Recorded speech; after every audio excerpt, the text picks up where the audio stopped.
Selamat sore pemirsa, saya sedang berada di depan Museum Pangeran Diponegoro yang terletak di Magelang. Museum ini menawarkan pengalaman unik dengan fokus pada sejarah dan peran Pangeran Diponegoro pada masa itu. Untuk informasi yang lebih lanjut, terus simak berita yang akan saya sampaikan. Museum ini terletak pada kota Magelang, Jawa Tengah, tepatnya di gedung BPK RI atau Museum BPK RI, sebuah tempat yang memuat sejarah perjuangan salah satu pahlawan terbesar Indonesia, Pangeran Diponegoro. Beliau dikenal sebagai pemimpin dalam Perang Diponegoro yang berlangsung dari tahun 1825 hingga 1830 melawan penjajah Belanda.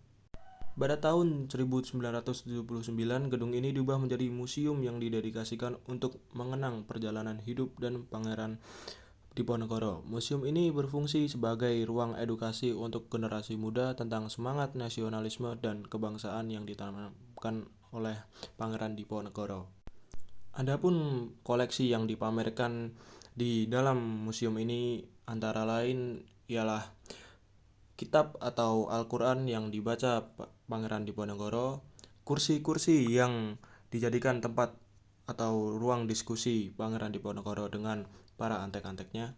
Lalu ada juga jubah dan sejarah dari Pangeran Diponegoro sendiri. Lalu ada juga makalah dan arsip dokumen-dokumen penting yang berkaitan dengan diplomasi strategi dan perundingan antara Pangeran Diponegoro dengan pihak Belanda. Lalu ada juga peralatan atau benda-benda yang digunakan oleh Pangeran Diponegoro seperti cangkir dari keramik, lalu ada teko dari tanah liat dan juga ada juga kendi dari tanah liat. Museum Pangeran Diponegoro adalah tempat yang penting untuk mengenang perjuangan dan semangat kebangsaan. Dengan koleksi bersejarah dan fasilitas yang memadai, museum ini menyajikan kisah hidup Pangeran Diponegoro secara edukatif. Sebagai warisan budaya Indonesia, museum ini memberikan pengalaman yang mendalam dan menginspirasi pengunjung untuk menghargai jasa para pahlawan dalam merebut kemerdekaan.